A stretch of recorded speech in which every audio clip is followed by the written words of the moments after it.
नमस्कार दोस्तों, स्वागत है आप लोग का हमारे channel H D education zone पे। बच्चों, आज हम देखेंगे कक्षा 12वीं जीव विज्ञान का आपका 3 मार्च का जो बायोलॉजी का पेपर होगा, उसमें जो बच्चे कुछ नहीं पढ़े वो कैसे जो है पेपर को पास करेंगे। और जो लोग पढ़े भी हैं उनके लिए भी ये वीडियो, क्योंकि इसमें कॉपी लिखने का तरीका भी आपको बताएंगे कि आप क्वेश्चन को अटेम्प्ट कैसे करेंगे और उनका आंसर कैसे लिखेंगे। उससे पहले अगर आप लोग चैनल पर नए हैं तो चैनल को सब्सक्राइब कर लीजिएगा और वीडियो को लाइक करिए और अपने दोस्तों के साथ ज़्यादा से ज़्यादा शेयर करिए। तो बहुत सारे बच्चों का कमेंट ये था कि भैया जो है आपका हमारा जो है हिंदी की पेपर में जो है समय कम पड़ गया था और हम जो है कॉपी पूरी तरीके से सभी क्वेश्चन अटेम्प्ट नहीं कर पाए थे।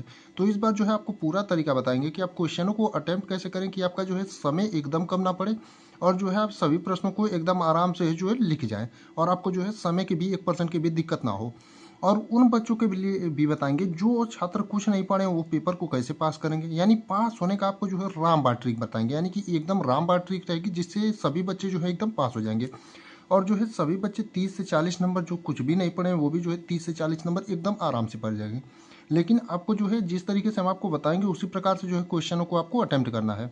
आपके लिए बस अंतिम मौका है, बस आपको यही करना है जो हम आपको बताएंगे और आप जो है 30 से 40 नंबर जो है एकदम ईजिली पा जाएंगे। तो आप लोगों को कुछ नहीं करना है, बस जैसे जैसे आपको बताया जाएगा वैसे वैसे आपको ट्रिक को फॉलो करना है। जैसे हम देखेंगे आपका एक पेपर है जीव विज्ञान का, ये नीचे आपका एक पेपर है जीव विज्ञान का, इसमें आपके कुछ प्रश्न दिए हैं। जैसे पहला आपका प्रश्न है, बहुविकल्पी प्रश्न आपके 4 पूछे जाते हैं आपके पेपर में और 4 नंबर के होते हैं। तो 4 नंबर में जो बच्चे कुछ नहीं पढ़े हैं वो लोग जो है कैसे अटेम्प्ट करेंगे चारों को कि यहाँ से आपके 2 से 3 जो है सही हो जाए।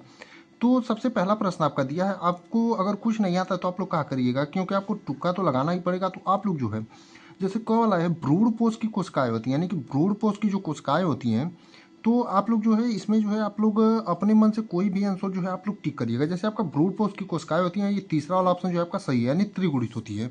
तो आप लोग जो है इसी प्रकार से करेंगे और कॉपी को एकदम साफ सुथरे से लिखेंगे। ऊपर प्रश्नोत्तर नंबर 1, उसके बाद क का आपका तीसरा वाला सही है और लिख देंगे आप त्रिगुणित होती है, यानी कि आपका त्रिगुणित वाला ऑप्शन सही था। तो इसी प्रकार से आपको कॉपी में एकदम कट पीट तो एकदम नहीं करना है। जो बच्चे कॉपी जो भी बच्चे लिखे आप लोगों को कॉपी में एकदम कट पीट नहीं करना है, ताकि एग्जामिनर जो भी आप प्रश्न अटेम्प्ट करे उसमें आपको पूरे नंबर दें। अब आप तो कहेंगे कि भैया आपको तो आंसर पता है इसलिए आपने तुरंत त्रिगुणित लगा दिया, लेकिन आपको भी यही काम करना है कि आपको कोई ना कोई दूसरे तीसरे और चौथे ऑप्शन में से कोई ना कोई ट्रिक करना है। और अगर आपको आता है तो ट्रिक कर लीजिए, नहीं तो आपको कोई ना कोई ऑप्शन जरूर चूज करना है अपने मन से। उसके बाद ख वाला है मधुप, क्योंकि छोड़ने से आपको कोई फायदा नहीं। अगर आप अटेम्प्ट करेंगे तो आपका 4 में से अगर 2 भी सही हो गया तो आप लोग 2 नंबर पा जाएंगे। अगर छोड़ करके आएंगे तो आपको 1 भी नंबर नहीं मिलेगा।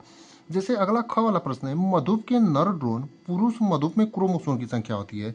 तो आपका मधुप के नर ड्रोन पुरुष मधुप में जो है क्रोमोसोम की जो आपकी संख्या होती है आपकी 16 होती है। तो आपका चौथा वाला ऑप्शन है, तो आप अपनी कॉपी में कैसे लिखेंगे, तो आपका आपने ऊपर प्रश्नोत्तर नंबर पहला डाल ही दिया है, उसके बाद आपका ख का चौथा नंबर सही है, तो ख का आपका चौथा नंबर सही है और 16 आपका सही हो जाएगा। अब देखेंगे अगला वाला प्रश्न, यानी कि तीसरा वाला, तो दिया है आपका विषाणु का आनुवांशिक पदार्थ है। और प्यारे बच्चों, आपको प्रश्न को छोड़ना एकदम नहीं है, क्योंकि प्रश्न अगर आप छोड़ देंगे तो आपको नंबर नहीं मिलेगा। अगर आप सभी प्रश्नों को अटेम्प्ट करते हैं लेकिन उसी से मिला जुला आंसर लिखें, ये नहीं कि कुछ अलग प्रश्न कुछ और हो लिख और कुछ दें। तो आपका तीसरा प्रश्न विषाणु का आनुवांशिक पदार्थ है। तो विषाणु का जो आपका आनुवांशिक पदार्थ होता है तो डीएनए अथवा आरएनए होता है, यानी कि आपका पहला वाला ऑप्शन सही है। तो इसको जो है आप लोग ग का पहला नंबर डाल देंगे और आंसर आपका ग का पहला नंबर सही है और डीएनए अथवा आरएनए लिख देंगे। और कॉपी को आपको एकदम जो है साफ सुथरे से लिखना है, क्योंकि अगर आप काट पीट करेंगे वो विकल्पित प्रश्न में तो एग्जामिनर जो है उसको काट देगा। तो आप लोगों को एकदम साफ सुथरे से लिखना है। अगला वाला प्रश्न देखेंगे, तो दिया है जन्मजात उपापचयी त्रुटि है, यानी कि जन्मजात जो आपकी उपापचयी त्रुटि कौन सी, फिनाइल कीटोनूरिया, दूसरा है वर्णाता, तीसरा हीमोफीलिया और चौथा अरक्ता। तो प्यारे बच्चों, आपका जो जन्मजात उपापचयी त्रुटि है आपका है फिनाइल कीटोनूरिया, यानी कि ऑप्शन नंबर 1 आपका सही है। तो आप लोग घ का आपका कौन सा सही है, पहला नंबर सही है, तो आपका पहला नंबर डाल देंगे, उसके बाद लिखेंगे फिनाइल कीटोनूरिया।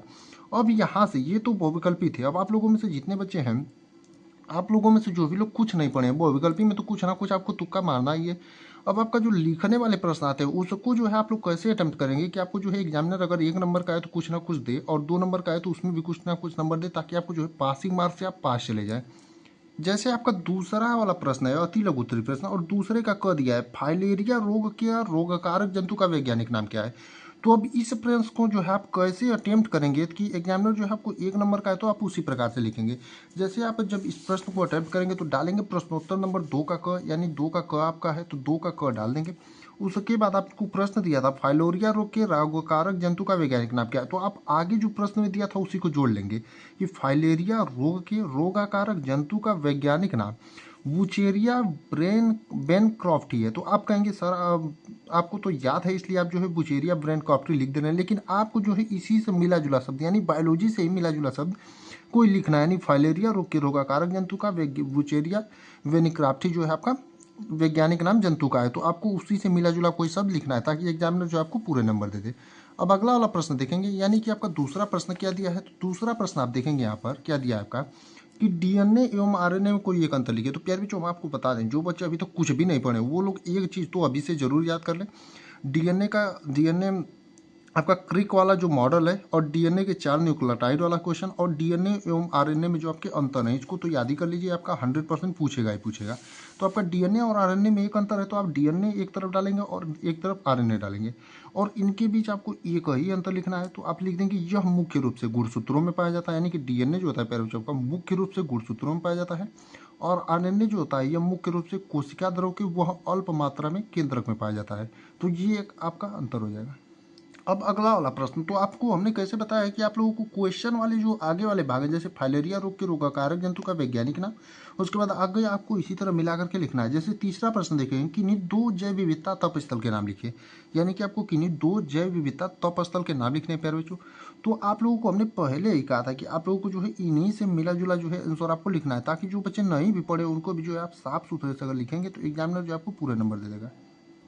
तो आपका दूसरे का ग वाला जो प्रश्न का आंसर है तो लिखेंगे प्रश्नोत्तर नंबर 2 का ग, उसके बाद लिखेंगे 2 जैव विविधता तप स्थल और आपका एकदम इजी इजी ही पूर्वी हिमालय और पश्चिमी घाट। और प्यारे बच्चों आप में से बहुत बच्चों का कमेंट ऐसा था कि समय कम पड़ गया था सर, तो आपका जो समय मेंटेन करने के लिए अगर आपको 1 नंबर का प्रश्न हो तो उसको 2 लाइनें लिखें, 1 लाइन नहीं लिखें, इससे ज़्यादा नहीं लिखें।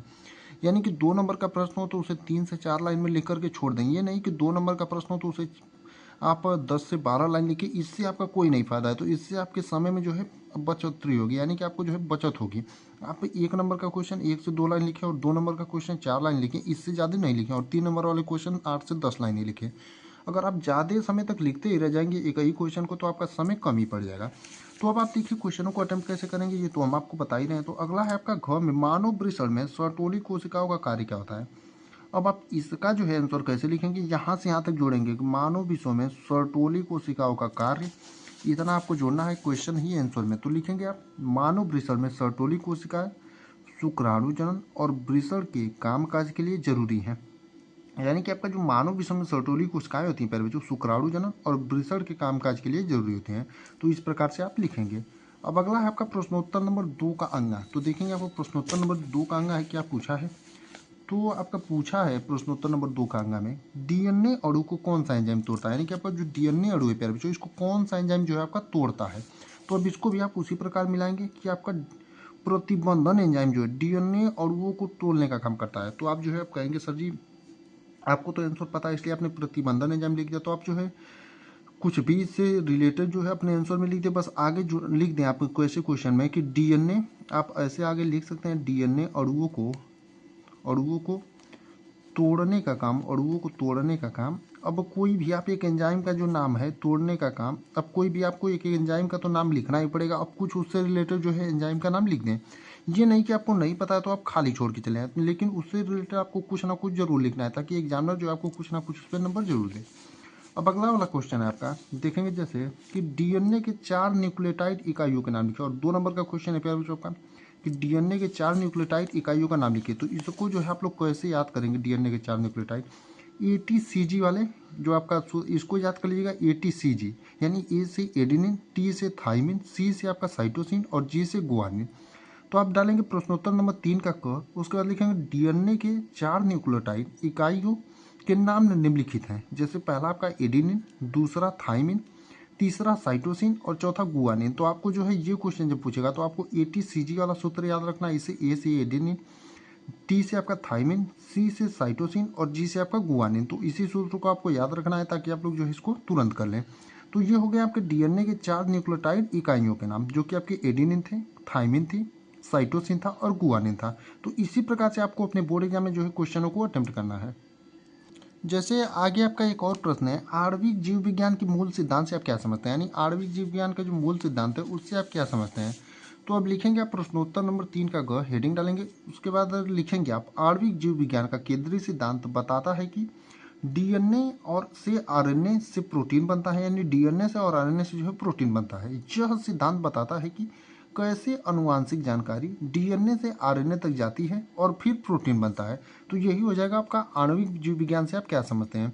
और प्यारे बच्चों, आपको जब भी ये 2 नंबर वाले क्वेश्चन आप तो 3 से 4 लाइन से ज़्यादा ना लिखें, ये इसी से आपका जो है समय बचेगा। ये नहीं कि 2 नंबर का क्वेश्चन है, अगर आपको बढ़िया से आता है तो आप यहाँ से शुरू करें और ये पूरा पेज भरते रह जाए, तो इससे आपको जो है कोई फायदा नहीं होगा। 2 का 2 ही नंबर मिलेगा, कोई 4 नंबर नहीं मिलेगा। जैसे आप देखेंगे यहाँ पर एक क्वेश्चन आपका, जैव उर्वरक जो है कैसे मृदा की उर्वरता को बढ़ाते हैं। तो आप जो है इस क्वेश्चनों को कैसे अटेम्प्ट करेंगे, देखेंगे आपका 4 नंबर का क्वेश्चन है, तो आप कैसे जो है इसको अटेम्प्ट करेंगे। तो आप सबसे पहले क्या लिखेंगे, प्रश्नोत्तर नंबर 4 का आपका कौन सा था, प्रश्नोत्तर नंबर जो है 4 का घ था। हम थोड़ा नीचे कुछ लगा करके नहीं लिख रहे हैं, इसलिए राइटिंग थोड़ी सी दिक्कत है। प्रश्नोत्तर नंबर 4 का घ आपका हो जाएगा। अब ये हो गया। आप जो है आपको पूछा गया था जैव उर्वरक जो है कैसे मृदा की उर्वरता को बढ़ाता है। तो आप आगे लिखेंगे जैसे जिस प्रकार से कि जैव उर्वरक जो है, जैव उर्वरक मृदा के जो आपकी उर्वरता है उसको कैसे बढ़ाता है। तो जैव उर्वरक जो है मृदा की उर्वरता को जो है उसमें मिल करके उसमें कुछ आपके खनिज लवण इसी प्रकार से जो है आप लिख करके थोड़ा मोड़ा उसको बढ़ा करके मिला करके उसी में लिख देंगे, ताकि आपको जो है एग्जामिनर कुछ ना कुछ नंबर उस पर दे।